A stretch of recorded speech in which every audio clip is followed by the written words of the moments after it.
सुरक्षित रखें। हाँ, जहाँ भी जाते हैं उसको देखो, वो तो अपनी जिम्मेदारी थी, उसके बाद प्रशासन करेगा ना जो कुछ करना रहेगा। होते कि तो ऊपर वाला ही जाना, 2 4 का 5 10 ठो घेरला, कहला कौन है घेरू आपके लड़का के चुराव तन लगा। ए महाराज, लड़का चोरी वाला बड़ा तेज फैलल बा। आ कुछ लोग अफवाह है कि कैले बाड़ा, आ क्या सही है क्या गलत है। अगर कहीं सही रह तो जरूर कहीं कुछ न कुछ उपराध। नहीं तो जैसे आप बताओ ताने कि आपके घेरना कि का घेरना के करे बाद जब हम गईली भैया, ये बात हमारे सामने की बात ही है। और जब घेरना हुआ, घेरले के बाद तुरंत तत्काल ओकर बाद तब तक वैसा टहलत पुलिस चौकिया पर रहना लोग 2 4 जनी और लोग सज्जन बज्जन रहना जाने लगे। जब आई बाप हो बाप, अगर वो हमरे उनाई आवत कहला ना, तो मजनुआ कई प्रकार के भाषा जाना ला, तो कहला भाषा सुनावे, तो लोग कहला बहुत अच्छा कलाकार आपके भोजपुरी न्यूज टाइम पे गाए बगाए। चूंकि सर्वे के दौरान, ग्राउंड जीरो के रिपोर्टिंग के दौरान इतना सुंदर कलाकार जे जागरूक भी करता और जेकरे साथे बच्चा चोर के घटना भी घटल है। तो चालू हो जाए। अरे नाचत के जब घुंघरू टूटे, अगावत ताल बंद हो जाए।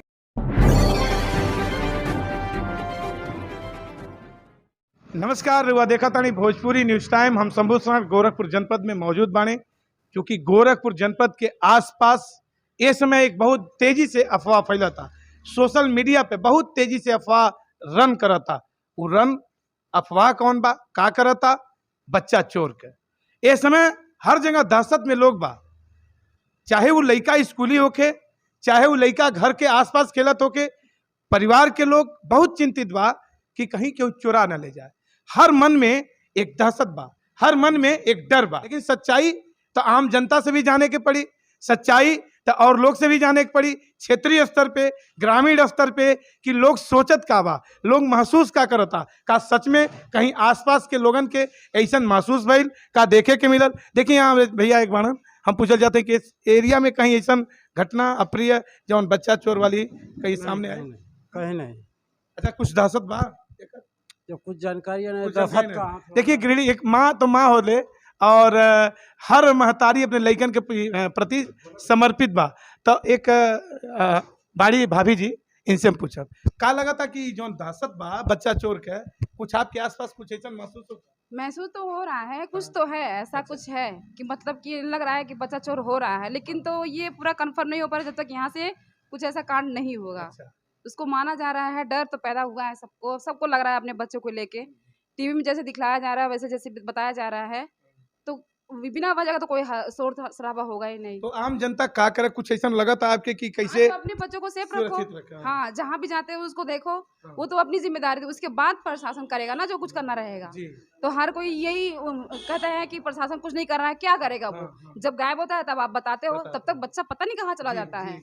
तो अपनी भी जिम्मेदारी होती है ना कि मेरा बच्चा कहाँ जा रहा है, आसपास देखो कहाँ पे है, उसके बाद आप किसी पे विलम्ब करो, पहले अपने को देख लो। पूरी तरह से कहीं ना कहीं दहशत का माहौल बा। और यहाँ भाभी जी बताओ तारी कि हाँ, लेकिन ऐसा यहाँ पे ना ही बा, लेकिन अपने लइकन का स्वयं से सुरक्षा करे। यहाँ कुछ और लोग माने, का लगा था आपके कुछ बच्चा चोर वाला मामला? इसमें है कि प्रशासन को थोड़ा जागरूक होना चाहिए, गांव मतलब वो होना चाहिए। अरे भैया, हाँ चले, हाँ का भी है, हाँ बताइए भैया, बताइए। अरे भैया, हम आपसे हम का बताई।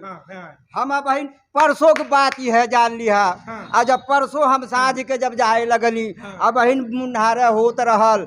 आ हम गाँव के देखा कुनी का नाम बा, हमें क्षेत्र में अगर केहू जानत नहीं तो हमार का दशा होत कि तो ऊपर वाला ही जानत। 2 4 का 5 10 ठो घेरला, कहला कौन है घेरू आपके लड़का के चुराव तन लगा। ए महाराज, लड़का चोरी वाला बड़ा तेज फैलल बा। आ कुछ लोग अफवाह है कि कैले बाड़ा, आ क्या सही है क्या गलत है। अगर कहीं सही रह तो जरूर कहीं कुछ न कुछ उपराध। नहीं तो जैसे आप बताओ ताने कि आपके घेरना कि का घेरना के करे बाद जब हम गईली भैया, ये बात हमारे सामने की बात ही है। और जब घेरना हुआ, घेरले के बाद तुरंत तत्काल ओकर बाद तब तक वैसा टहलत पुलिस चौकिया पर रहना लोग 2 4 जनी और लोग सज्जन बज्जन रहना जाने लगे। जब अइले कहना इतना कॉमेडियन हवा उमेश कुमार चौधरी, अरे फिल्मी वाले हैं भाई, ये कहाँ बच्चा चोर कहला है। थोड़ा गंभीरता से बहुत बहुत मुद्दा की बात मिलल भोजपुरी न्यूज टाइम पे। ई उमेश चौधरी आपका नाम बा और जी आप सर। कॉमेडियन बानी। जी सर। तो आपके संगे ही घटना घट गई हाँ। कि आपके लोग बच्चा चोर समझ लेला ऐसन हाँ, ऐसन हाँ। और बच्चा चोर समझ के आप पे धावा बोल देला। धावा बोल रहे भइल का आगे का भइल जरा आगे जब उसमें जब जब नजदीक समीप पे आए लोग हाँ। तो कहना अरे बाप रे बाप इतने महारथी आदमी को आप लोग कर रहे हैं हाँ। और तुरंत तत्काल सब और जो गमार गुर गमार रहना हाँ। उठा गई ना हाँ। आ ओकर बाद तब तक 2-3 ठो सिपाही जी लोग रहना वो लोग आवत रहना वो का तब तक उन्होंने लोग कहना बोलौना रहना कार हल और लोग उतर रहना तब यानी तक आपके लोग पहचान गए। वो लोग कला रही हाँ। सिपाही लोग भी कला रहे तो भाई स्टार कलाकार है इनको क्या कह रहे हैं आप हाँ। लोग जे बात सही ओके लोगों सही लोग का ढूंढा कोनो लड़का के आप पूछत रहनी का टच करता नहीं का लइकन के ना पूछत रहनी ना जांचत रहनी ये शंका कैलस लोग। शंका लोग कैला कि मतलब 8 बजे का रात्रि या 7 बजे ये है कहे ये तरफ से हाँ बच्चा चोर और लाइट भगी हुई थी हाँ। अंधेरा था तो हमारे साथ ऐसा हो सकता है तो आम जनता के साथ क्यों नहीं हो सकता है इसलिए अफवाह फैलाने वालों को मैं विनती करता हूँ please this is my request first और लास्ट रिक्वेस्ट एक्सक्यूज मी माय डियर फ्रेंड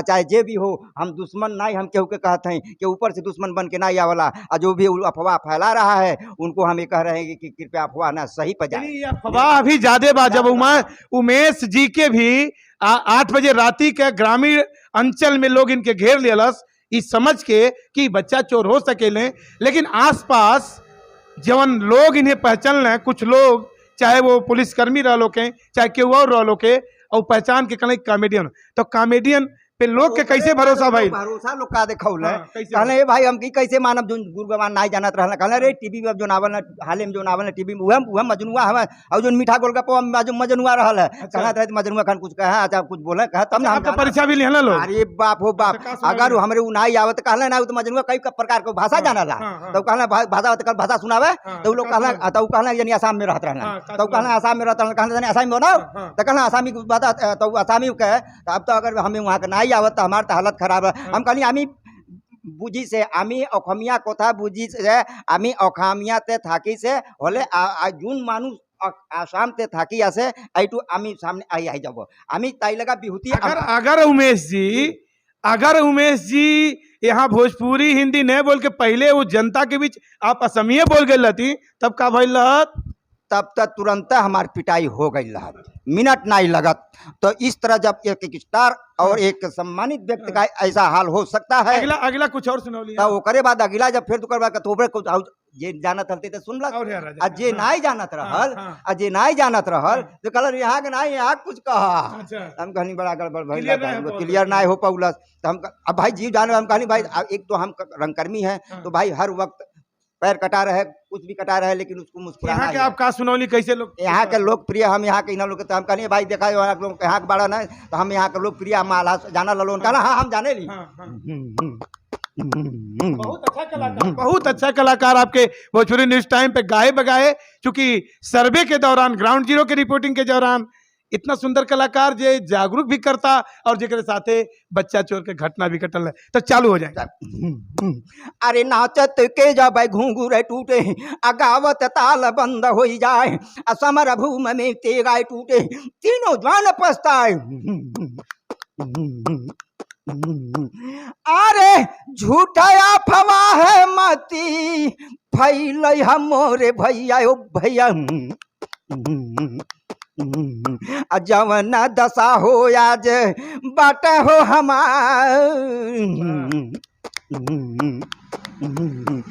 अनिक निक अच्छा अच्छा सम्मानित व्यक्ति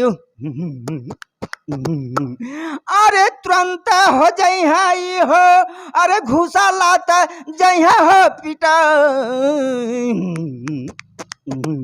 अफवा पर जइहा मती जइहा मोरे भैया ओ भैया क्षमा चाहते हैं मैं इसी बाड़ी को इस कला को मैं यहीं रखता हूँ लेकिन इतना छोड़ता है उसके बाद सब में सब उमंग आ गई कहला तब सब जान गए कि हाँ अरे हाँ हाँ हम जानत हैं अच्छा उसके बाद महिलाओं का भी बहुत संख्या लगा और सभी लोग सम्मानित किए नहीं कुछ तो हम लोग को हमको ज़्यादा नहीं कुछ कहना चाहिए झूठी या बड़ी बात तो हम नहीं कहेंगे लेकिन हमें कुछ रुपए का भी लोग इनाम दिए दरवे भी दिए गाना सुनने कुछ इनाम भी दिलस और इनकर जान बचल अगर ये कलाकार नहीं होते हैं तो शायद ये पहचानल नहीं जाते हैं तो शायद ये पिटा गए रहते हैं और पकड़ भी गए रहते हैं तो निश्चित तौर पे कुछ अफवाह भी बा र्यूमर भी बा ऐसे बचे के पड़ी और आम आवाम के सजग भी रहे के पड़ी। अगर ऐसा कुछ बात अपने सामान के प्रति, अपने लड़का के प्रति सजग रहें, निश्चिंत रहें और अपने लड़का के उचित देखभाल करें। कैमरा पर्सन चंदन संग हम शंभू शरण, देखत रहें भोजपुरी न्यूज टाइम।